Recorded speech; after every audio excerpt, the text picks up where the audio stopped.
그러면 먼저 인사하고 시작을 하도록 하겠습니다. 네, 안녕하세요. 네, 반갑습니다. 모의고사 반인데 이제 진짜 중요하죠. 그 방문각에서는 이 첫 강을 인터넷으로 무료로 올리기 때문에 머리를 자르고 왔습니다. 네. 문제가 지금 두 가지 형태의 문제를 풀어봤는데 형태 자체는 비슷했어요. 기입 1, 서술 3, 논술 1, 2점, 4, 3, 12점, 논술형 10점. 가장 많이 출제될 가능성이 높은 유형이죠. 수교론에서는 24점이 되겠습니다. 이 형태가 가장 많이 출제가 돼서 저희가 이제 총 8회를 볼 거예요. 8회를 볼 건데 수교론은 이제 토요일 전공수학 패키지를 수강하시는 분들은 토요일에 한번 보셨을 거고 수교론만 들으시는 분은 오늘 2번을 보게 되겠죠. 그러니까 토요일과 수요일 이렇게 2회를 보시는 선생님들이 계실 거고 수요일 해서 이제 2회를 보시는 분이 있을 거예요. 그러면 이제 16회를 총 보게 되는데 일단 10번을 논술형을 할 거예요. 일단 논술형을 수교론에서 할 거고 나머지는 이제 더 수교론의 논술형을 더 추가하든지 이거보다 더 낮아지진 않을 거고 더 추가하면 추가했지 어쨌든 낮아지진 않을 것 같습니다. 왜냐하면 논술형이 핵심이기 때문에 아주 중요하기 때문에 논술형을 집중적으로 하도록 하겠습니다. 그럼 이제 모의고사반 1반 그 강의 자료 다 나눠드렸죠. 이제 그거 보면서 일단 시스템을 이해하시고 그 다음에 진행을 하도록 하겠습니다. 여기 시간을 적어놨는데 오늘만 추석 연휴라 월요일날 시작을 했고 이제 기본적으로는 이제 매주 수요일. 네, 질문 있으시면 이따가 다 질문을 받겠습니다. 매주 수요일 9시입니다. 제가 1월부터 9월까지 모든 강의를 9시 반에 했는데 9시에 합니다. 이제 왜 9시에 하느냐? 문제 풀 시간이 필요하기 때문이죠. 9시에 진행을 할 거고 이때는 9시에서 9시 50분까지는 수교론만 수강하시는 분들이 오실 텐데 토요일에 전공 시험 보시고 뭐 오셔도 상관없는데 조용히 이제 자습을 하시면 될 것 같아요. 이때는. 그 다음에 10시 10분부터 9시 50분부터 10시 10분까지 중간 입실 시간 이제 정현민 전공수학 시험을 치르시고 이제 중간에 합류를 하셔서 이때 1회차 모의고사를 한 번 더 볼 거예요. 그럼 여기까지 2번 매주 2번씩 하게 되겠죠. 이때는 강의고 시간은 1시인데 조금 더 늘어날 수 있다는 거 기억해 두시기 바랍니다. 이젠 뭐 8주차까지 똑같기 때문에 분명히 기억을 하시면 되겠죠. 그 다음에 첫 번째는 이제 첨삭 채점 관련해서 말씀을 드리도록 하겠습니다. 자, 그럼 이제 수요일 날 오시면 일단 전공수학 패키지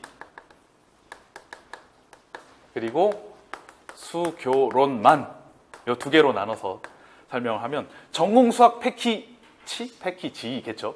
이를 치르신 분은 아마 토요일에 1회 시험을 다 내셨을 거예요. 정현민 교수한테. 그러면 정현민 교수가 수요일에 저에게 답지를 줄 겁니다.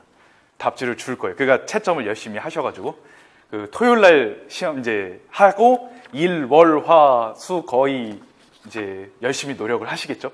그래서 이제 수요일에 저에게 주면 오늘 수교론만 시험 보시는 분들과 모든 내용을 다 통합하여 제가 수요일 날 밤에 채점을 한번 하고 그 다음에 금요일에도 한번 채점. 금요일에는 이제 오전부터 제가 계속 채점을 할 거예요. 첨삭 및 채점을 하고 그 다음에 이제 금요일 여기 제가 블로그에는 금요일 10시에 올리겠다 그랬는데 작년에는 10시에 올렸는데 이번에는 안 될 것 같아요. 그 직강, 인강 합쳐서 작년에 비해서 한 2배 정도 되기 때문에 아마 좀 시간을 조금 더 늘렸습니다. 그래서 12시 이렇게 이전에는 제가 올리도록 하겠는데 1주차만 조금 늦어질 수 있다는 거 양해를 바랍니다. 왜냐하면 정현민 교수께서 수요일에 못 주실 수 있기 때문에 너무 그 1주차는 많이 내셔가지고 어쨌든 조금 늦어질 수 있는데 그건 양해 바랍니다.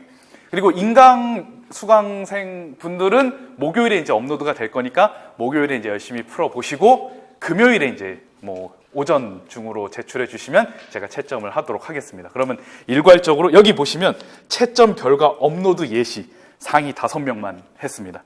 자, 작년에는 채점을 굉장히 까다롭게 해서 1등이 이렇게 됐는데 올해는 어쨌든 실제 진짜 시험처럼 요즘은 이제 전공하고 수교 합쳐서 60점 넘기가 상당히 어렵기 때문에 약간 좀 완화해서 이제 채점을 할 거고요. 그게 8회 총 16회 보잖아요, 수교는. 이거 평균 점수가 거의 진짜 시험 점수라고 생각하시면 되겠습니다.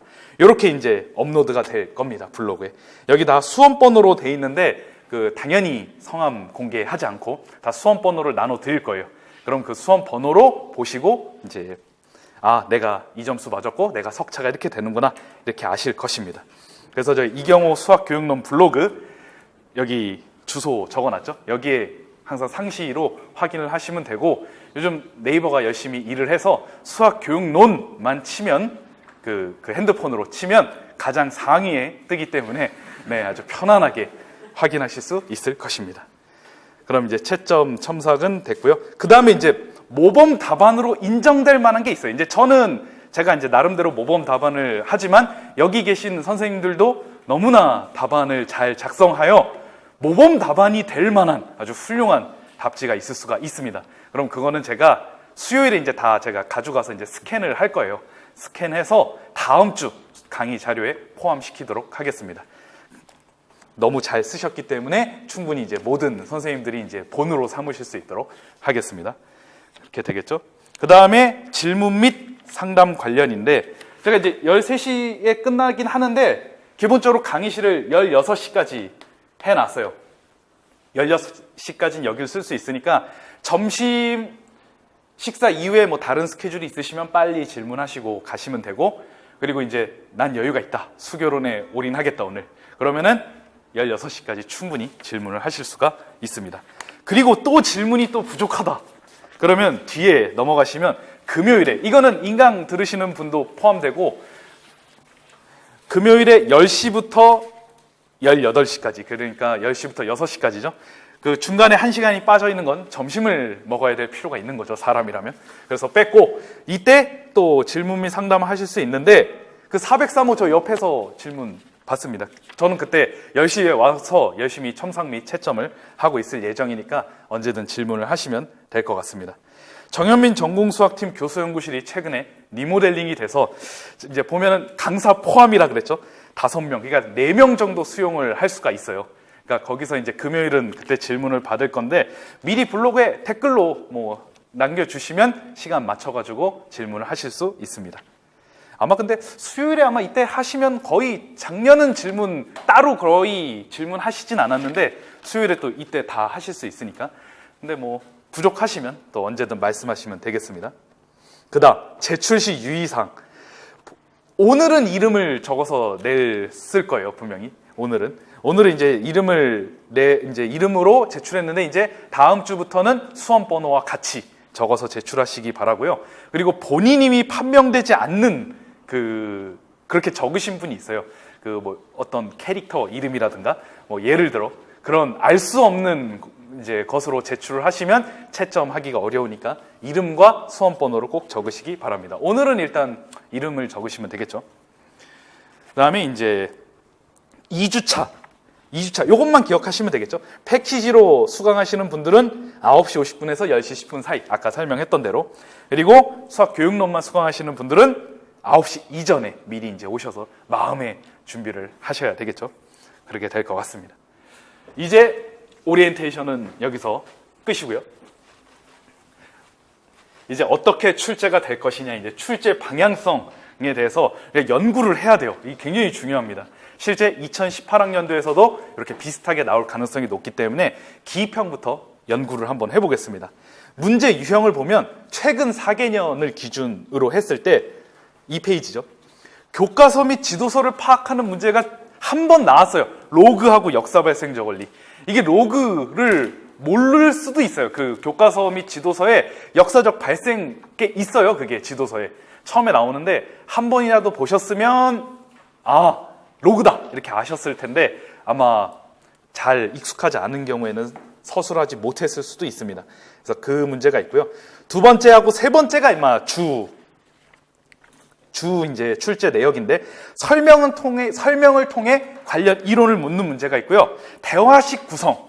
이번에 기입형 1번 뭐 좀 해프닝도 있었지만 어쨌든 우리 기역과 니은이 있고 이렇게 설명을 쭉 하고 사실 이번 2017학년도 기출에 분석법과 종합법이 나왔잖아요. 사실 분석법과 종합법은 서술형으로 낼 만한 건데 그런 것을 이제 기입형으로 이제 출제했었죠. 쭉 이제 수업 사항 나오고 그냥 기입형으로 적는 문제가 나왔는데 이번에는 이제 그런 유형을 비슷하게 적용을 해봤습니다. 그렇게 되고요. 그 다음에 그냥 설명을 하는 경우도 있죠. 2016학년도에는 수학화하고 수학적 모델링이 나왔는데 그냥 교재연구에 있었던 그냥 설명 그대로 이제 그리고 신론에 있던 설명 그리고 그 이론을 묻는 문제. 아마 크게 두 가지 형태 중에 한 가지가 나올 가능성이 높아요. 그러니까 이론에 대해서 설명하고 이제 기입형으로 적든지 아니면 이제 수업 상황이나 대화식 구성을 통해서 묻는 문제. 이렇게 이제 출제될 가능성이 높습니다. 추가로 출제될 가능성이 있는 문제 유형인데 기본적으로 4개년 기출을 분석을 하면 대충 이런 범위에서 나올 것이다라고 예상이 돼요. 이 범위는 오늘 계속 설명을 해드리겠지만 근데 그거보다 조금 더 넓게 생각을 해서 출제를 할 예정입니다. 그래서 예를 들어 이런 유형은 나온 적이 없어요. 관련 수학 교육학자를 묻는 문제. 예를 들어 뭐 브루너나 프로이덴타를 적어라. 아니면 피아제나 뭐 비고츠키를 적어라. 그럼 뭐 피아제 이론 몇 가지 쭉 설명식 얘기하고 비고츠키 이론 한 설명식 이제 지문이 나오면 그걸 가지고 뭐 브루너나 비고츠키 이렇게 이제 적을 수도 있는데 어쨌든 이런 유형은 나온 적은 없는데 그래도 가능성이 있다 이렇게 생각을 해서 한번 출제를 해보도록 하겠습니다. 그 다음에 교과서 및 지도서에 알아야 할 핵심 용어들 로그 한 번밖에 안 나왔는데 나올 수도 있어요. 여기 보면 이제 예를 들어 이항 정리라든가 조건부 확률은 이번에 교재연구 3월 2일에 나왔던 제3판을 가지고 계신지 모르겠는데 거기에 조건부 확률에 대해서 조금 많이 나와 있죠.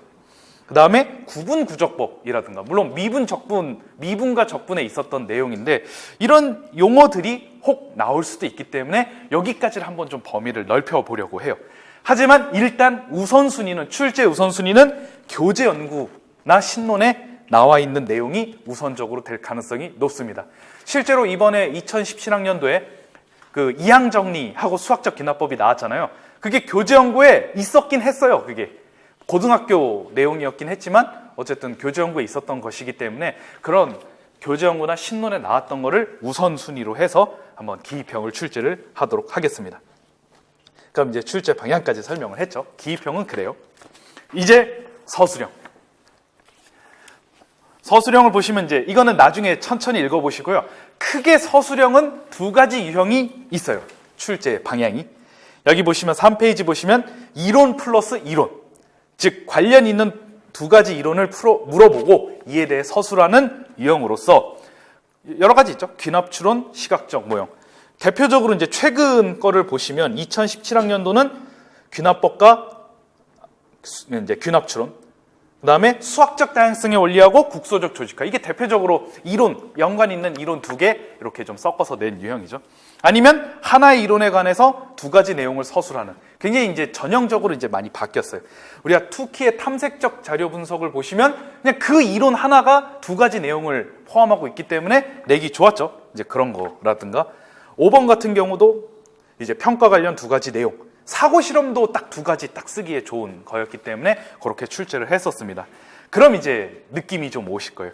여기 기타 유형이라고 2014학년도 5번 문제가 있어요. 정수의 사칙 연산을 지도할 때 샘돌 모델의 약점 써야 되고요. 수직선 모델의 장점 쓰고 수직선 모델의 약점 쓰고 귀납적 외사법의 장점 쓰고 너무 서술해야 될 게 많아서 이건 조금 기타 유형으로 뺐지만 여기서 두 개씩 잘라서 낸다면 충분히 출제할 수도 있는 내용이다. 이렇게 생각을 해봤을 때 서술형은 이론 플러스 이론이거나 아니면 하나의 이론으로 두 가지를 다 묻는 이런 형태로 출제를 하도록 하겠습니다. 방향성을 좀 파악하시겠죠? 이제 논술형. 이제 드디어 중요한 것입니다. 그럼 이제 서술형도 아마 느낌은 오실 거예요. 지금 10문제를 풀어보셨겠지만 서술형이 이론 두 개를 묻는 문제하고 그러니까 관련 있는 두 가지 이론을 묻는 문제하고 하나의 이론을 가지고 이제 다 포함해서 서술하는 내용으로 출제를 했습니다. 논수령, 첫 번째, 서술형을 여러 개 모아놓은 형태가 있었어요. 2014학년도 5번을 보시면 여기 아까 샘돌 모델의 약점 그런 게 있었는데 사실 이거는 서술형이 아니라 논수령으로 갔었어야 되는 문제긴 했는데 어쨌든 서술형으로 했던 문제입니다. 2014학년도 7번 논수령을 보면은 여기 문제를 제가 적어놨어요. 자, 확률과 통계 영역의 교수학습상의 유의점 두 가지 각각 어떻게 적용하고 있는지, 그 다음에 확률 직관의 특성, 그 다음에 확률 직관 발달의 특성, 이렇게 서술형을 모아놓은 형태가 출제가 됐었긴 했는데 2014학년도는 기입형 서술형 논수령이라는 그 체계의 첫 번째 단추로서 거의 안 나올 것 같아요. 이거는 좀 약간 시행착오도 있었고, 우리가 이제는 세팅이 됐죠. 2017학년도 16학년도 보시면 서론, 본론, 또 부러졌네. 본론, 결론 스타일, 이런 형태가 세팅이 됐으므로 아마 이 서술형을 모아놓은 형태는 거의 안 나올 것 같고 이쪽으로 주로, 그래서 이번에 논수령 2개 풀어보셨지만 다 서론, 본론, 결론의 형태였죠. 이쪽으로 이제 출제를 하도록 하겠습니다. 자, 이제 여기 보시면 그 다음에 이제 분석. 사실 이게 24점이잖아요. 가장 많이 나올 수 있는 유형이 기입 하나, 서술 3개, 논술 하나인데 24점인데 내가 논수령을 잘 모른다 해도 어떻게든 15점은 나올 수가 있어요. 왜냐하면 서술형이 요즘 많이 정형화가 돼 있어가지고 그나마 이제 좀 복잡하고 어려운 거 안 물어보고 좀 쉬운 거 물어보는 형태로 조금씩 방향을 그렇게 잡고 있고, 논수령에 혼을 담은 듯한 문제를 출제하고 있어요, 지금. 그래서 논수령에서 이제 점수를 깎으려고 하는 의도가 조금 보이긴 했는데, 어쨌든 이 15점을 넘어서 결국 20점을 넘어가려면 결국 논수령을 정복을 해야 된다. 전공에서 점수 따기 어려운 이상 결국 수교론에서 논수령을 확실하게 파악하여 20점을 넘는 쾌거를 이룩하는 게 중요하겠죠. 그래서 논수령을 집중적으로 얘기를 할 예정입니다. 그러면은 논수령과 관련해서 제가 또 다른 자료를 나눠드렸습니다. 교수학습 방법 및 유의사항. 이게 제가 이제 지난달 9월에 단기 완성반 했을 때 나눠드렸는데 그때는 그냥 이제 훑어보는 측면으로 설명했는데 이제는 논수령을 포인트로 해서 한번 설명을 해보도록 하겠습니다. 1페이지. 자, 논수령과 관계된 것은 일단 교재 연구예요. 자, 교재 연구 하나씩 한번 해보죠. 수와 연산.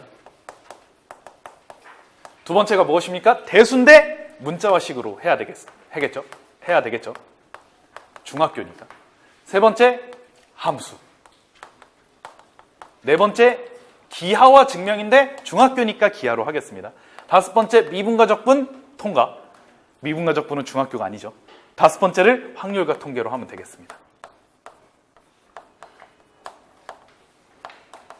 왜 2016학년도하고 17학년도의 논수령이 왜 그렇게 출제가 됐는가 얘기를 한번 해보고자 합니다. 일단 2016학년도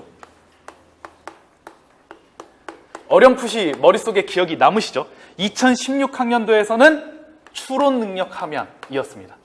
추론 능력 함양. 그리고 영역은 기하였어요. 자, 기억나시죠?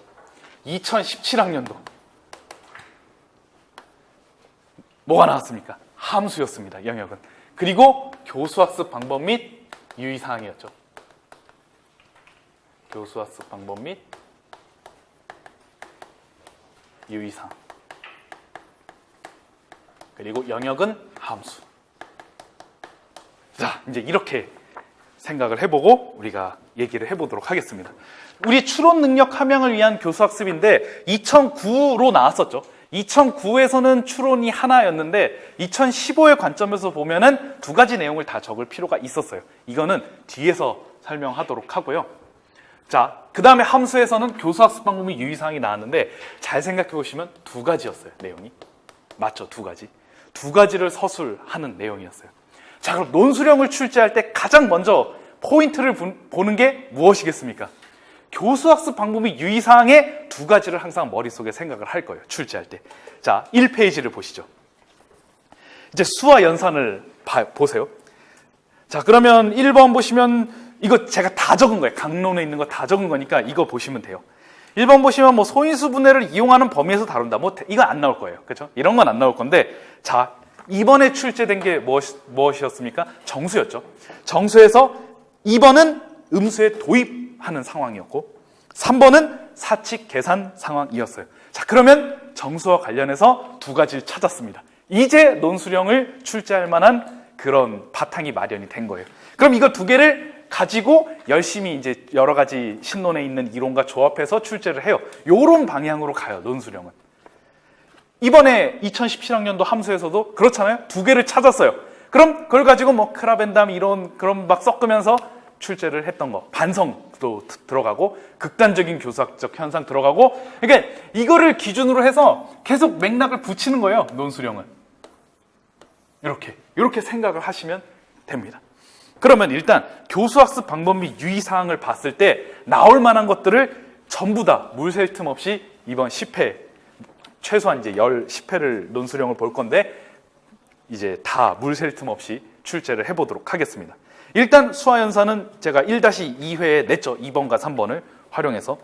그 다음 4번이 나올 수도 있는데 4번은 좀 생각을 해봅시다. 4번은 나올 수도 있는데 이거는 서술형으로도 낼 수도 있지만 좀 생각을 해보고요. 5번과 6번은 또 세트로 묶을 수가 있어요. 5번과 6번 보이십니까? 유한소수, 순환소수인데 이거는 근데 2015학년도에 서술형으로 나왔었어요. 이거 세트는. 자, 그러면 이거는 좀 익숙해지실 거라고 생각을 하고요. 뒤로 넘어가겠습니다.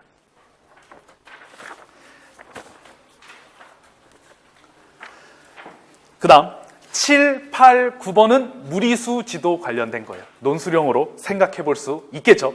이거는 제가 7, 8월 문제풀이반 논수령에서 한번 냈으니까 어떻게든 자료를 구해서 한번 풀어보세요. 이거는 일단 이번에는 똑같은 유형이니까 내진 않을 텐데 이 8, 9번은 한번 냈습니다. 자, 그럼 뒤로 넘어갈게요. 그럼 어쨌든 우리가 수화 연산 논수령에서 나올 만한 것들은 일단 정수, 정수지도, 그리고 유리수, 무리수 이렇게 될 것 같아요. 자, 이거를 지금 생각을 하시고 그 다음 3페이지 이제 문자어식으로 넘어갔습니다. 역시 항상 두 개, 유의사항 중에 두 개가 세트로 묶을 수 있는 거를 생각해 보시면 1번과 2번은 문자 사용에 대해서 묶여질 수가 있어요. 이거는 한번 논수령으로 한번 기대를 해보시기 바랍니다. 일단 이거는 2번은 안 냈죠. 그다음 3번과 4번은 상대적으로 나올 가능성이 없어요. 생각해 보시면 그냥 좀 이렇게 다뤄라라고 교사 측면에서 제시를 한 것이기 때문에 이거는 그냥 그렇게 다루세요 이렇게 생각하시면 되겠죠. 뒤로 넘어가겠습니다. 이제 여기서 생각을 할 문제가 나왔습니다. 이게 논수령이 왜 어려웠냐면 이번 2017학년 논수령이 왜 어려웠냐면 두 가지 내용을 사실은 골랐어야 돼요. 사실 관련된 게 세 가지가 있었거든요. 이 중에 두 가지를 골랐었어야 되기 때문에 약간 어려웠습니다. 자, 이것도 이번에 이제 방정식에 관련해서 논수령을 한번 냈었죠. 5번. 근데 이게 딱 들어맞는 서술을 하기 위해서는 여기 5번 보시면 두 줄로 나와 있죠. 두 줄에 있는 내용이 다 포함이 돼 있어야 돼요.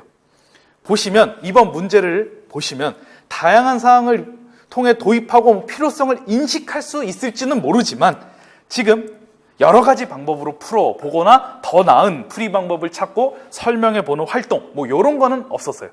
자, 그럼 이걸 한번 생각을 해보세요. 반쪽만 들어있는 거고 그 다음 6번 방정식과 부등식을 활용하여 실생활 문제를 해결하고 이거는 다 들어있다고 할 수가 있었겠죠. 이번 문제를 봤을 때 뒤로 넘어가시면 7번 적합한지 확인하게 한다. 반성 단계에 관련된 것도 지문에 있었어요. 자, 그러면 5, 6, 7 중에 6번과 7번을 고르셔야 됐습니다. 일단 첫 번째에서는 이거를 생각을 하시기 바라고요. 그리고 제가 이거에 대해서 구체적인 예, 전형적인 예는 다 여기 밑에 하나씩 실었기 때문에 이건 한번 읽어보시고 나중에 따로 질문을 받도록 하겠습니다. 8번, 9번, 10번이 또 세트로 나올 수도 있는데 9번은 뭐 안 나올 것 같고 8번과 10번 뭐 인수분해하고 곱셈공식 관련해서 또 생각해 볼 수가 있겠죠. 이거는 한번 또 기대를 하시기 바랍니다. 11, 12번 생각을 해보시면 이걸 쓰라고 나오지는 않을 것 같다. 이렇게 생각이 되시겠죠? 자, 그럼 문자식 얘기했어요. 자, 이제 함수. 이번 2017학년도를 보시기 바랍니다. 1번과 2번과 3번이 관계가 있었어요. 1번 보시죠. 좌표를 활용했거든요. 여기 뒤에 7페이지 보시면 지문에 분명히 좌표가 있었죠. 2017학년도에. 근데 보시면 알겠지만 실생활에서 좌표가 사용되는 예는 없었어요. 분명히 수직선과 좌표 평면 위에 표현해 봤어요. 그러면은 유용성과 편리함을 인식할 수도 있었겠지만 실생활에서 좌표가 사용되는 예를 찾아보는 게 없었으니까 1번은 반쪽짜리인 것이죠. 그럼 1번은 일단 이번 2017학년도 논술형에서는 쓰면 안 된다. 이렇게 생각할 수가 있을 것입니다. 근데 2번 보세요. 그래프는 증가와 감소, 주기적 변화. 보시면 이 두 줄에 해당되는 것들이 다 있었어요. 분명히. 예비교사 A 활동지에 있었죠. 그 다음 3번. 다양한 사항을 일상언어, 표, 그래프 거의 다 있었습니다. 나타내고 상호 변환 활동하는 것이 그대로 예비교사 B의 활동지에 있었죠. 그러니까 2017학년도 논술형은 3개 중에 2번과 3번이 관련이 있었다. 이걸 찾아내는 게 가장 중요합니다. 논술형 출제의 맥이에요, 이게. 그래서 교수학습 방법 및 유의사항이 나온다. 그러면 항상 머릿속에 두 가지, 과연 무엇이 관련이 있을까? 이거를 생각하시는 훈련을 하셔야 되겠습니다. 이게 함수가 정말 머리가 아픈 게 여기 보시면 4번은 정비례하고 반비례고 5번, 6번 있는데 1번에서 6번까지 사실 어느 두 개를 묶어서 낸다 하더라도 사실은 그렇게 어색하지 않아요. 이거는 예를 들어 우리가 수화연산처럼 정수, 유리수 그냥 딱 나눠지는 게 아니라 이거 그냥 함수라는 어떤 총체적인 의미에서 뭐 그래프도 한번 다뤄볼 수도 있고 좌표도 할 수 있고 그렇기 때문에 자, 그럼 조합 배우셨죠? 6시입니다. 6개 중에 2개면 가지수가 무지 많죠. 충분히 더 생각해 볼 수가 있어요. 근데 이번에 함수 나왔으니까 또 나올지는 않을지도 모르겠지만 어쨌든 6시 가지수가 몇 가지입니까? 15가지죠. 상당히 많습니다. 조합해서 낼 수 있는 게. 그래도 이제 어떤 교육과정과의 관련성을 본다면 5번과 6번을 생각해 보면 5번과 6번 이제 2015 개정에서 달라진 게 뭐냐면은 함수의 개념은 2학년으로 가요. 1학년 때 열심히 막 그래프도 다루고 좌표도 다루고 정비례, 반비례로 하는데 5번, 6번이 2학년으로 넘어가니까 그래도 조금 좁혀졌죠. 1, 2, 3, 4, 1학년 때 하니까 4시, 그쵸? 4시라고 생각해 봅시다. 이거 2번과 3번이 나왔죠, 이번에. 자, 그 다음에 5, 6은 또 세트로 묶일 수가 있어요. 이건 한 가지네요. 좋네요. 5, 6 한번 또 기대하시기 바랍니다. 함수를 도입하고 바로 1차 함수 가거든요, 2학년 때. 그러면은 이 두 가지 포함해서 역시 관련 이론 섞어서 낼 수도 있겠죠. 그럼 아시겠지만 7번과 8번은 역시 나올 가능성은 적다. 이렇게 생각하시면 되겠습니다. 자, 이제 함수까지 했어요. 오늘 무지막지하게 중요한 걸 하기 때문에 다 잘 들으시기 바랍니다. 이제 기하예요, 기하. 근데 기하를 한번 보시면 기하가 16가지나 있는데 보시면 1번부터 한번 보시면 그렇게 서술할 만한 것이 없어요. 생각해 보시면. 그냥 너무 그냥 점선명각은 직관적으로 이야기한다. 뭐 그렇고. 네 번째, 뭐 다면체는 볼록인 경우만 다룬다. 그건 교사 입장에서 그렇게 다루면 되는 거기 때문에 학생의 입장에서 뭔가를 하게 한다든가 그런 측면이 없어요. 자, 그러면 1번부터 11번까지 보시면 사실 그렇게 특징적인 건 없어요. 보시면 알겠지만. 굳이 생각해 본다면 12번. 12번. 요거는 이제 실생활에서도 할 수 있으니까 10번, 11번, 12번을 묶어서 뭔가 그 중에 2개 생각해 볼 수 있을지 모르겠지만 나머지는 상대적으로 적다고 본다면 그러기 때문에 2016학년도에서는 기하지만 교수학습 방법 및 유의사항보다 요 핵심 영역 6가지 추론 측면에서 출제를 한 것이라고 볼 수가 있어요. 그러니까 다른 영역들은 지금 여기 3개를 봤잖아요. 교수학습 방법 및 유의사항이 쓸 게 많아요. 풍성해요. 하지만 기하는 생각보다 없어요. 그나마 생각할 만한 게 삼각비. 그럼 왜 2016학년도에서 추론 능력적으로 갔는지 이해를 하실 수 있을 것입니다. 저는 이제 그 출제자의 마음을 가지고 이제 제 연구실 연구실이 있고 연구실에서 계속 동네 한 30바퀴를 돌아요. 그 메모지와 그 메모지하고 펜 들고 계속 이렇게 뒷짐지면서 계속 걸어요. 논술형을 어떻게 낼까 이렇게 생각하면서 돌다 보면 아이디어를 이제 계속 적어요. 적으면서 이제 이렇게 내야 되겠다 이렇게 확신이 들면 출제를 하는데, 근데 기하는 진짜 생각이 안 나요. 왜냐하면 이게 보시면 1번부터 9번까지 피타고라스 정리의 역은 직관적으로 이야기한다. 뭐 그냥 이해하면 되는 거니까. 그렇게 생각을 해본다면 1, 2, 3, 5에서는 교수학습 방법 및 유의사항 쪽을 조금 더 유심히 보시고, 기하는 이제 핵심 역량 6가지 그쪽 측면에서 생각을 해보시면 도움이 될 것 같고, 실제로 기하하고 진짜 관련이 있는 거는 추론 능력이었으니까 딱 그렇게 낼 수밖에 없었다는 걸 생각해 볼 수 있을 것 같습니다. 기하에서 그나마 교수학습 방법이 유의사항에서 나올 만한 게 15번이죠. 15번은 정말 중요하죠. 15번은 귀납추론, 유비추론, 연역추론이 다 들어있는, 만약에 나온다면 이거 15번 하고 뒤에 넘어가면 평가 방법이 유의사항 중에 중요한 게 하나 있어요. 정확한 용어와 기호의 사용. 이걸 보시면 이제 바닐레의 기하학습 수준 이론에 따르면 사수준으로 다루지 않는다는 측면을 서술해 놓은 거기 때문에 요거랑 바닐레 이론 묶어서 낼 수 있는데 2016학년도에 거의 비슷하게 나왔으니까 또 나올지 모르겠지만 어쨌든 몰라요. 왜냐하면 귀납추론하고 수학적 귀납법이 15학년도에 한번 나오고 또 나왔잖아요. 17학년도에. 그러니까 이게 1년 텀 거치면 17학년도에 안 나왔고 18학년도엔 또 낼 수도 있어요. 어쨌든 풀어볼 수 있게끔 하겠습니다. 이제 다시 확률과 통계로 가면 역시 쓸만한 것들이 풍성합니다. 1번 보시죠. 다양한 자료를 수집하고 뭐 판단 근거 설명해 보게 하라. 뭐 아주 좋죠. 2번 특성. 1, 2번 딱 섞어서 내기 너무 좋기 때문에 기상청이나 뭐 통계청 자료 활용한 다음에 밑에처럼 활동하면 되잖아요. 주제 정하고 자료 수집하고 표 만들고 분포 상태 알아보고 발표하고 딱 좋으니까 수업상은 생각하시기 바라고요. 거기에 또 3번 오류를 낼 수가 있잖아요. 학생들이. 그럼 활동을 하게 할 수도 있으니까 역시 또 1번, 2번, 3번 또 세트 메뉴 나올 수 있습니다. 자, 뒤로 넘어가시면 일단 1, 2, 3번 중에 또 2개 낼 수도 있으니까 또 기억하시고요. 4번은 뭐 상대도수. 상대도수도 뭐 출제될 수 있습니다. 자, 그럼 1, 2, 3, 4가 1학년이에요. 1학년 통계.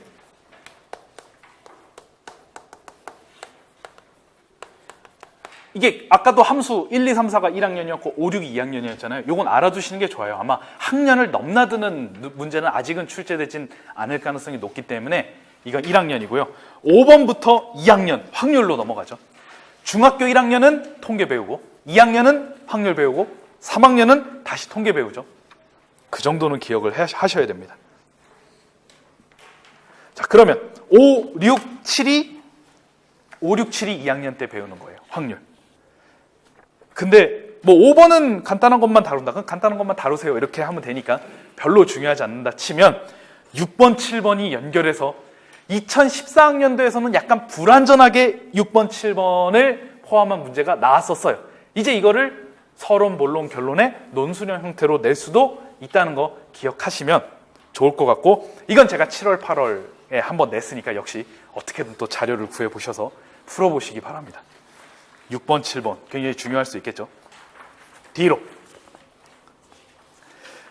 역시 8번, 9번 요즘 대표값이 떠오르고 있는 이유가 이번 제3판 3월 2일에 대표값 관련된 문제가 대표값 관련된 내용이 교재연구에 실렸죠. 그렇기 때문에 8번, 9번을 또 세트로 또 생각을 하시기 바랍니다. 상관관계는 이번에 또 추가가 된 거고요. 11번은 안 나오겠죠.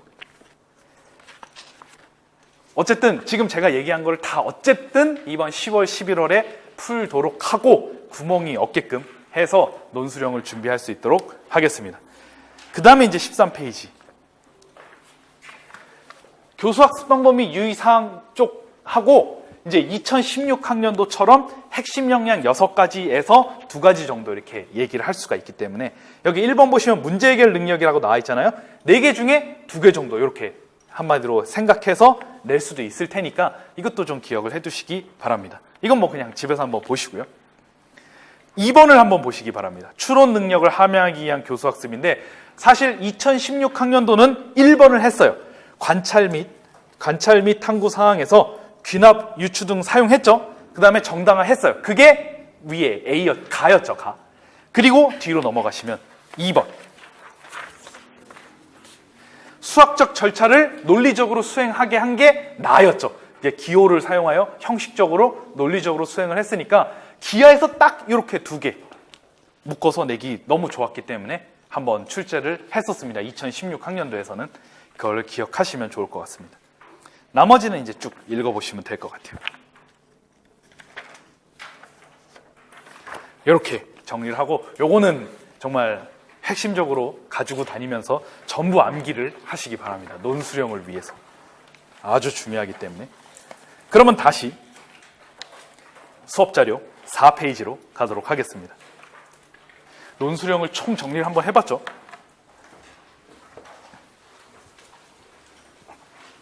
이제 실제로 출제된 것을 보시면서 이제 더 파악하시면 되겠습니다. 이제 나머지는.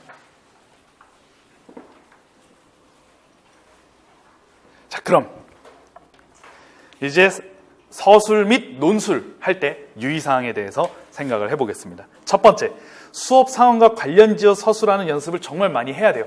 분명히 이론만 물어보는 게 안 나오고 위에 본문 이렇게 됐고 본문과 연관지어 설명하는 게 꼭 나와요. 그러니까 항상 이 연관 세트로 서술할 수 있는 연습을 하셔야 됩니다. 국소적 조직화, 그러면 이제 위에 본문에선 어떤 부분이 국소적 조직화였는가 이런 거 항상 연결하는 연습을 해야 될 거고 이번에 뭐 많이 하실 수 있겠죠.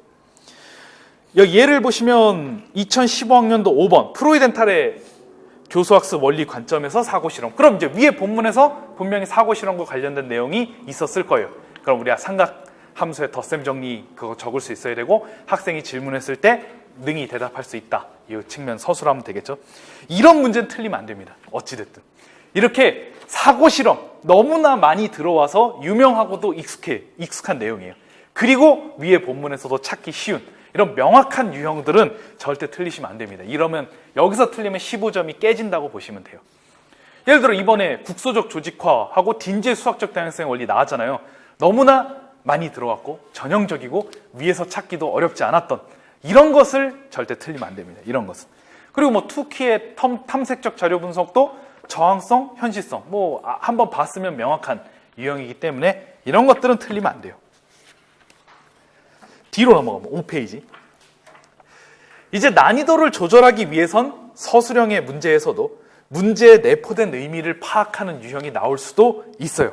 그런 경우는 좀 이론에 대해서 완벽하게 파악할 수 있어야 되는데 2014학년도 5번 관련해서 이거는 이제 제가 논수령에도 비슷하게 냈으니까 그때 자세히 얘기하도록 하겠습니다. 그러면 나머지는 보시면 되고 논수령 할 때 또 얘기할게요.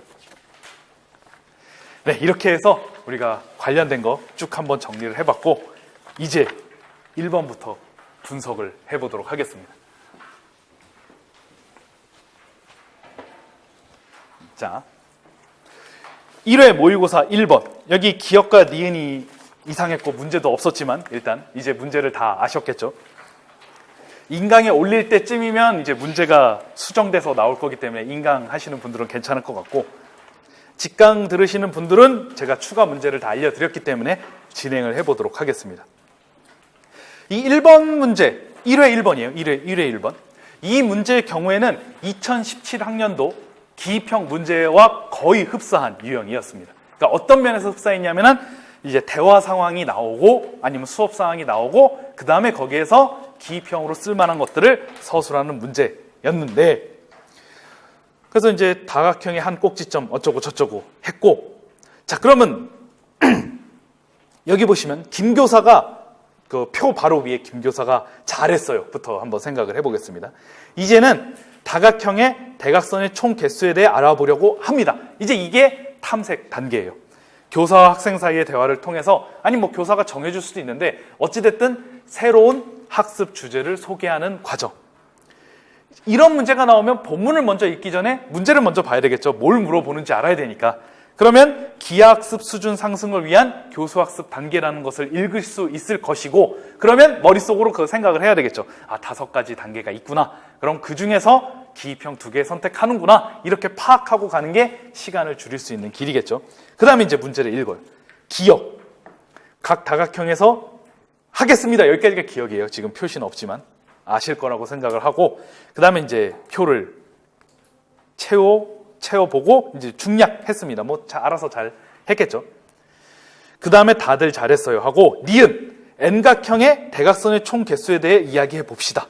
자, 그러면 여기서 보시면 1단계, 2단계, 3, 4, 5가 있는데, 여기서는 안내된 탐구 단계하고 명료화 단계인데 이것에 대한 구분을 잘 기억을 하시는 게 좋습니다. 자, 안내된 탐구 단계는 신중하게 계열화된 활동을 통해 익숙해진다. 자, 여기는 소개고, 여기는 익숙해지는 거니까 솔직히 내면하라고 생각하셔도 큰 무리는 없어요. 익숙해지는 거예요. 열심히 내가 다각형의 대각선 개수를 구하는 방법에 대해서 열심히 파악하는 거예요. 그러다가 교사가 니은처럼 제시를 해줘요. 자, 이제 열심히 내가 사고의 대상으로서, 도구로서, 사고의 대상이 아니라 도구로서 열심히 활용을 했어요. 대각선의 개수를 도구로서 열심히 구하다가 이제 이 도구였던 다각형의 대각선의 개수를 이제 멀찍이 떨어져서 생각을 해보는 겁니다. 이제 어떤 성질이 있을까? 막 우리가 1 더하기 2는 2 더하기 1도 해보고 7 더하기 6은 6 더하기 7도 해보고 열심히 해봐요. 열심히 더하기 했어요. 이게 내면하예요. 그러다가 이제 멀찍이 떨어져서 내가 했던 덧셈 했는데 어떠한 성질이 있을까? 이렇게 뭔가 핵심이 바뀌는 과정이 바로 명료화 단계로의 시작이에요. 여기서 시작하는 거예요. 열심히 내가 도구로서 계산하고 했다면 아직은 내면한데 이제 생각이 바뀌는 거예요. 어떤 규칙이 있을까? 이렇게. 그러면서 그렇게 나아가면서 교환 법칙이 성립되고 이것은 A 플러스 B는 B 플러스 A다라고 얘기할 수 있다면 이제 명료화 단계가 마무리가 됐다. 이렇게 생각을 하시면 됩니다. 명료화 단계의 시작은 내면화, 익숙해지는 과정을 넘어서서 이젠 뭔가 좀 규칙을 파악한다든가 뭔가 진짜 성질을 알아가는 단계가 되겠습니다. 그럼 안내된 탐구 단계하고 명료화 단계를 구분하셔야 되고요. 그 다음에 또 오해를 할 수 있는 게 자유탐구 단계예요. 자, 자유탐구 단계는 이제 형식화도 했어요. 이제 끝났네? 다른 내가 새로운 과제를 마음껏 탐구해보자. 그게 아니라 여기에 얽매여 있어요. 여기 보시면 문제 해결의 성격을 갖는 보다 복잡한 과제를 이제 도전하게 되는데 지금 우리가 알아낸 게 무엇입니까? 결국 이거잖아요. 이거에 얽매여 있어요.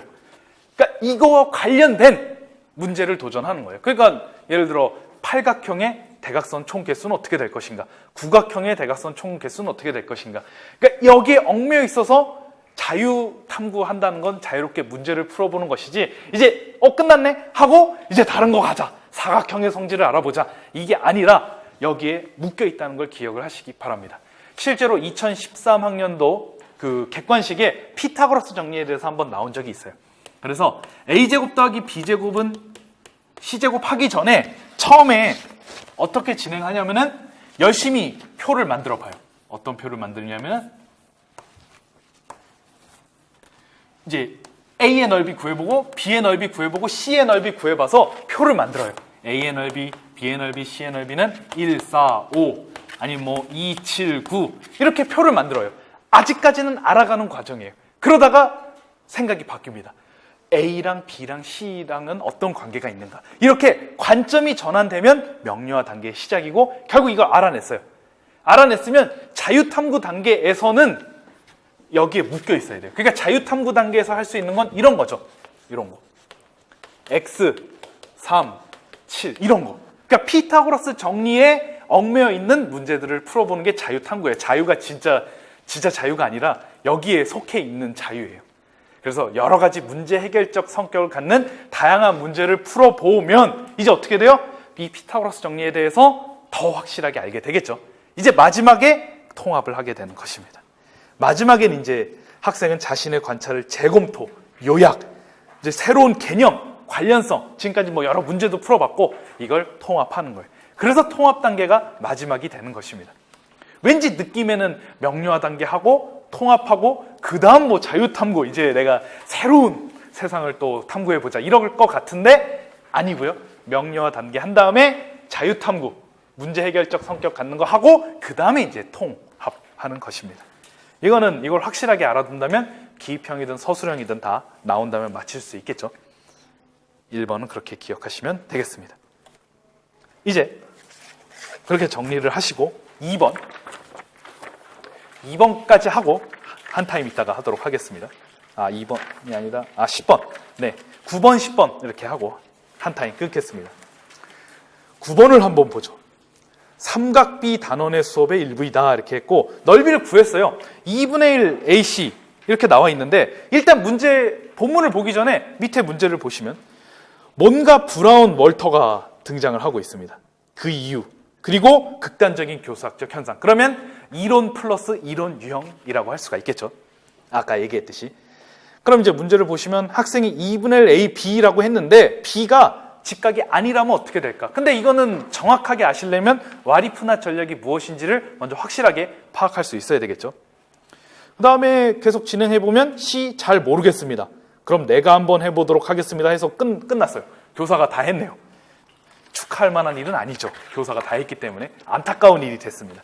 자, 그러면 뭔가 일단 제가 생각하기에 한 15점에서 20점, 한 15점 정도에 머물러 있는 선생님들의 경우에는 뭘 써야 될지 다 아셨을 거라고 생각을 해요. 좀 되게 전형적이었으니까.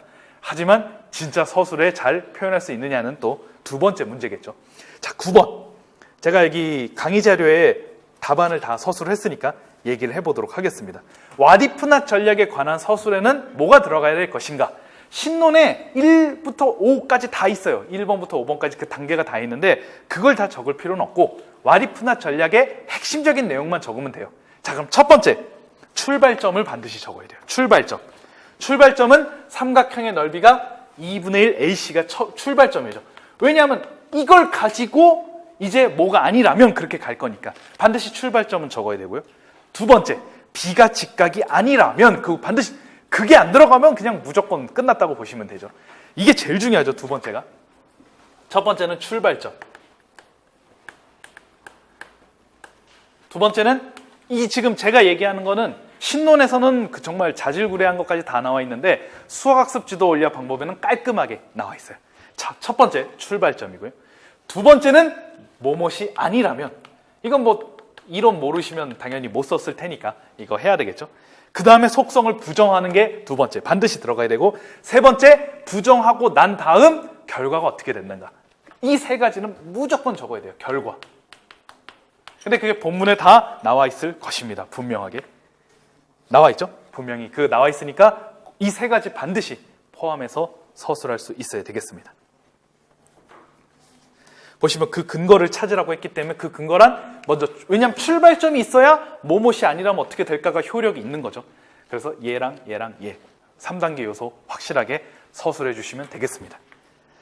그다음 극단적인 교수학적 현상. 제가 여긴 모범 답안처럼 적었는데 이거는 좀 신론에 있는 걸 서술하셔도 되는데 극단적인 교수학적 현상에 대해서는 수학습 지도 원리와 방법에 있는 내용을 적는 게 더 명확해요. 왜냐하면 신론에 그 토파지 효과에 대해서 탈개이나 탈배경화를 강조한다 이렇게 나와 있잖아요. 이게 애매합니다. 탈개이나 탈배경화 강조인데 이렇게 쓰는 건 좀 애매한 게 왜냐하면 우리가 명제역에 대해서 신론에 나왔잖아요. 기억나십니까? P면 Q이다를 Q이면 P이다를 학생들이 알게 하는 과정. 처음에 어떻게 합니까? 열심히 역에 대해서 설명하죠. 역은 바꾸는 건데 노량진역 그런 역이 아니다 이렇게 얘기하고요. 서울역, 용산역 이런 거 아니고 역류 설명하고요. 역류 설명하고 역전 설명하고 뭐 추가로 역수 같은 거 설명할 수 있겠죠. 이런 것들을 토대로 역전 설명하면 3대 2였는데 3대 7로 바뀌었어요. 그러면 승자와 패자가 이렇게 적혀 있었는데 승자와 패자가 뭔가 자리가 바뀌었다 이런 느낌이 들겠죠. 역수 2분의 7이 7분의 2가 되면 뭔가 분자와 분모가 바뀐다. 뭔가 자리가 바뀐다라는 느낌이 드는 거죠. 여기에 대해서. 이렇게 해서 개인화 배경화 과정을 충분히 거쳐요. 개인화 배경화 과정은 교사가 그 교수학적 고안물을 제대로 다 고안을 해야 돼요. 그러니까 교사가 그 방법들을 잘 해야 된다는 거죠. 개인화 배경화는 그게 중요해요. 교사가 어떻게 하느냐, 아니면 공학적 도구를 활용할 수도 있고 다양한 방법을 쓸 수도 있고 이야기 형식으로 짤 수도 있고 뭐 일상적인 상황을 통해서도 할 수 있는데, 어찌됐든 학생들이 그 맥락을 풍성하게 이해할 수 있도록, 여기 뼈대가 있다면 풍성하게 이렇게 이해할 수 있도록 이렇게 하는 게 개인화 배경화 과정이에요. 그러면 탈개인화 탈배경화는 결국 누가 해야 되느냐? 학생이 해야 돼요. 이거는 학생이 점차 맥락을 제거해 가면서 점진적으로, 그러니까 이게 점진적으로 개인화 배경화를 통해서 갔던 것이 탈개인화 탈배경화 점진적으로 삭제하는 과정을 통해서 학생이 딱 뼈대만 이해하는 게 탈개인화 탈배경화예요. 이때 교사가 진짜 주의해야 될 게 뭡니까? 교사 입장에서는 이 과정이 얼마나 답답하겠어요. 나는 다 알잖아요. 모든 걸 아는데 정말 학생들이 이건 어떻게 될까 이렇게 막 고민하면서 이걸 알아내기까지 굉장히 오래 걸려요. 하지만 교사는 거기서, 여러분들이 이제 교사가 돼야 되겠죠. 인내하셔야 되겠죠. 근데 여기서 인내하지 못하고 여기 보면 그냥 직접적으로, 그냥 여기 문제에 잘 나와 있죠. 직접적으로 힌트와 해답을 다 제시하면 탈개인화 탈배경화가 제대로 이루어지지 않은 거라고 할 수가 있는 것입니다. 토파즈 효과는 학생들이 해야 할 탈개인화 탈배경화 과정을 제대로 하지 못한 거예요. 이거를 강조라고 했다는 것은 어학사전에 봤을 때 약간 물음표가 되는 거죠. 강조를 했다는 건 잘 이루어질 수 있도록 정말 열심히 얘기하는 거잖아요, 강조라는 건. 근데 결국 교사가 직접적인 발문을 함으로써 탈개인화 탈배경화 과정을 싸그리 없애버렸으니까 강조라는 말은 맞지 않는데, 수학습 지도 원리와 방법에 보면 정말 잘 나와 있어요. 탈개인화 탈배경화에 이렇게 안 나와 있고요. 중요성을 간과했다, 이렇게 표현하고 있습니다. 토파즈 효과에 대해서 정말 잘 설명한 거예요. 정말 중요하잖아요, 탈개인화 탈배경화가. 중요한데 이걸 간과한 것, 너무나 토파즈 효과에 대해서 너무 딱 들어맞는 설명이에요. 그래서 이거는 제가 수학습 지도 원리와 방법에 나와 있는 내용으로 익히시는 게 좋습니다. 물론 그렇게 적으셔도 되고요. 저의 모범 답안에서는 그 내용이 없었지만 어찌됐든 내용은 이해할 수 있겠죠. 그래서 이렇게 서술할 때 쓰지 않기를 바랍니다.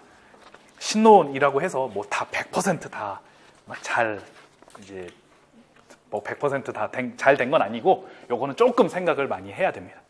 실제로 탈개인화 탈배경화는 학생들이 점진적으로 해야 되는데, 사실은 그 중요성을 교사가 간과했기 때문에 직접적인 발문을 제시한 거예요.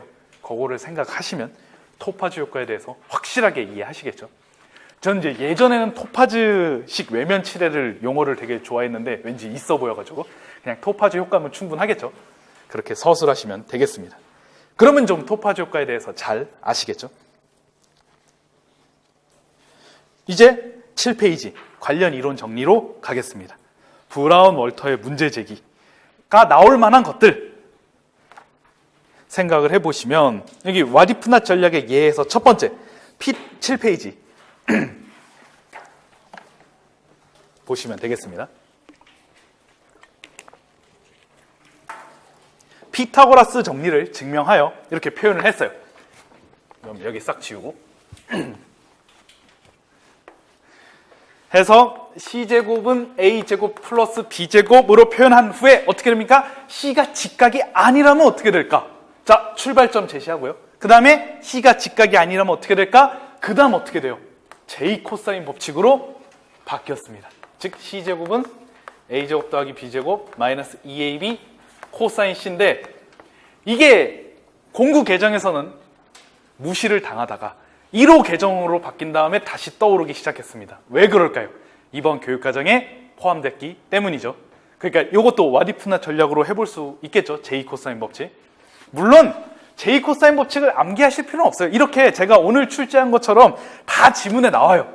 근데 중요한 건 골라서 잘 적을 수 있겠느냐. 출발점, 그리고 와디프낫 전략, 그 다음 결과.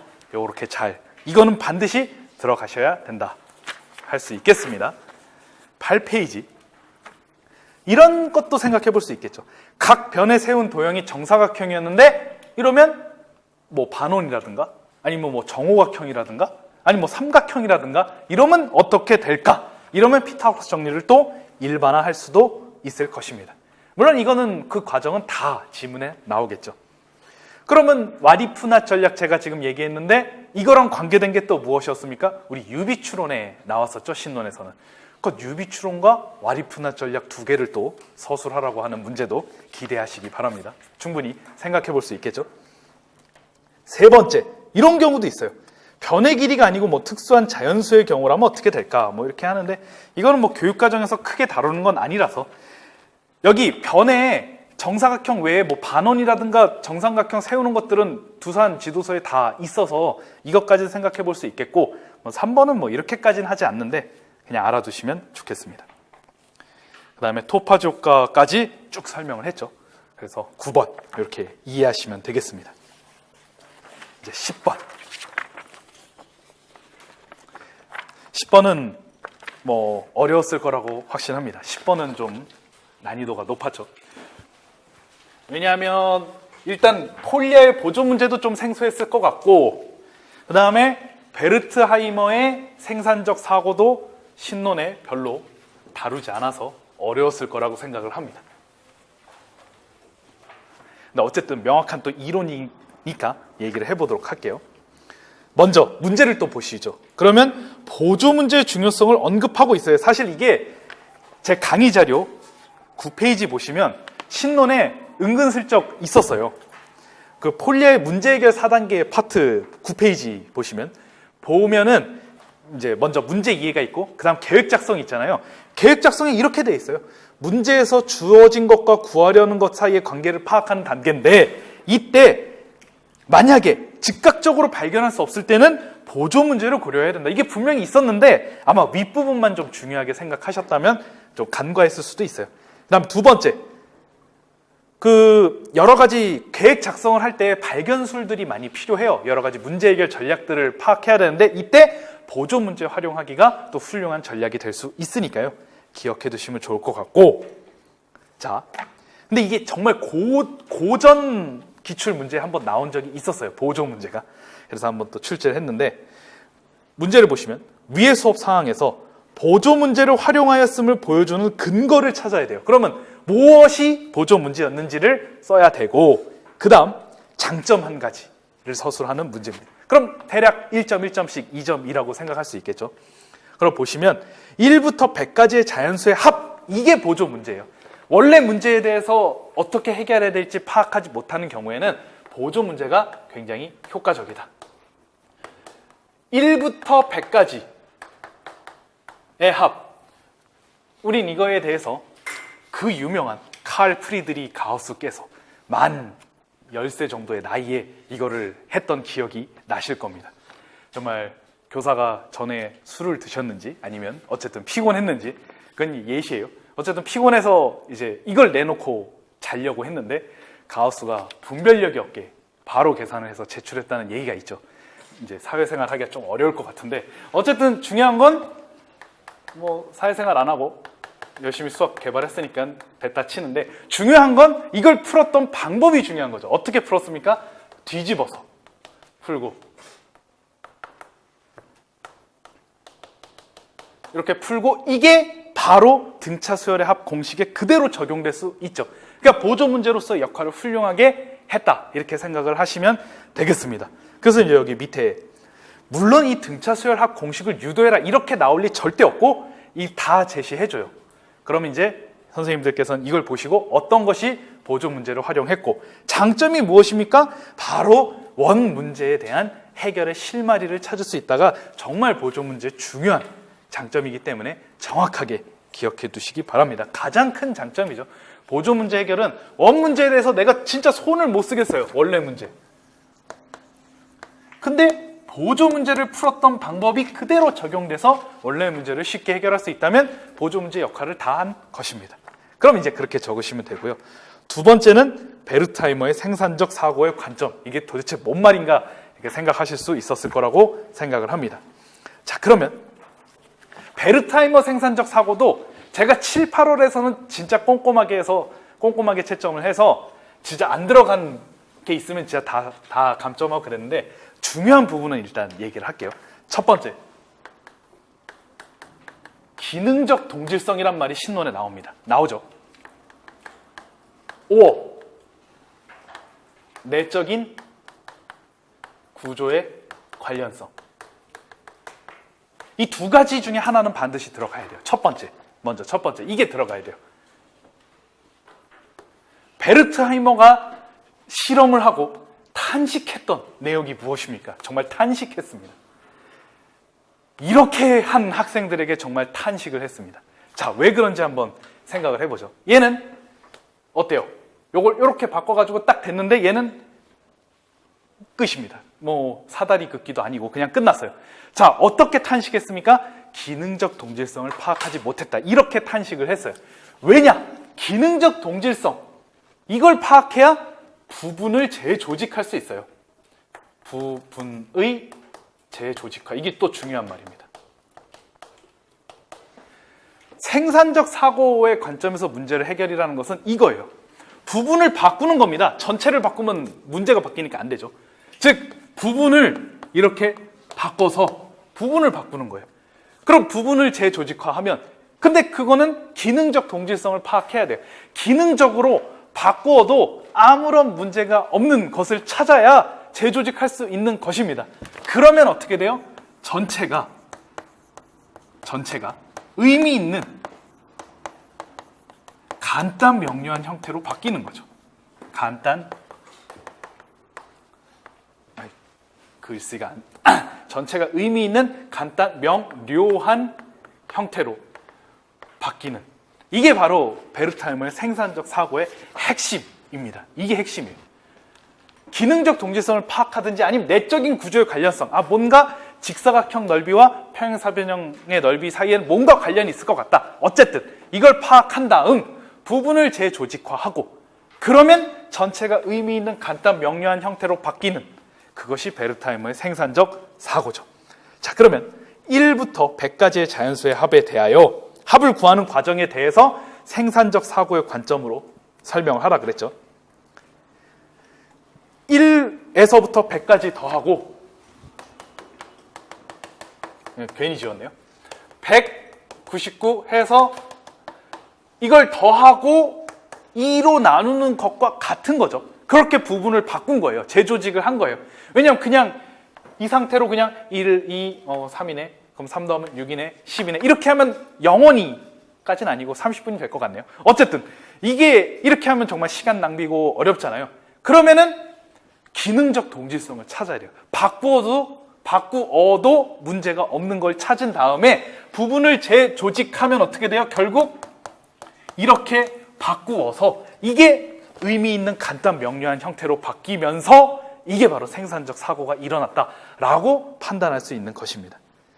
기능적 동질성에 따라 부분을 재조직하여 전체가 의미 있는 간단 명료한 형태인 이 녀석으로 바꾸어 문제를 해결하였으니 이게 바로 생산적 사고의 관점이다. 이런 것들은 교과서, 중학교 교과서에 하나씩 포함이 돼 있어요. 그래서 있는 거 싹 뒤져가지고 출제를 또 해보도록 하겠습니다. 그러니까 이런 생산적 사고의 관점이 굉장히 중요하다. 어쨌든 그래서 2점 해가지고 딱 낼 수 있겠죠. 충분히. 이론 2가지. 이제 정리를 해보도록 하겠습니다.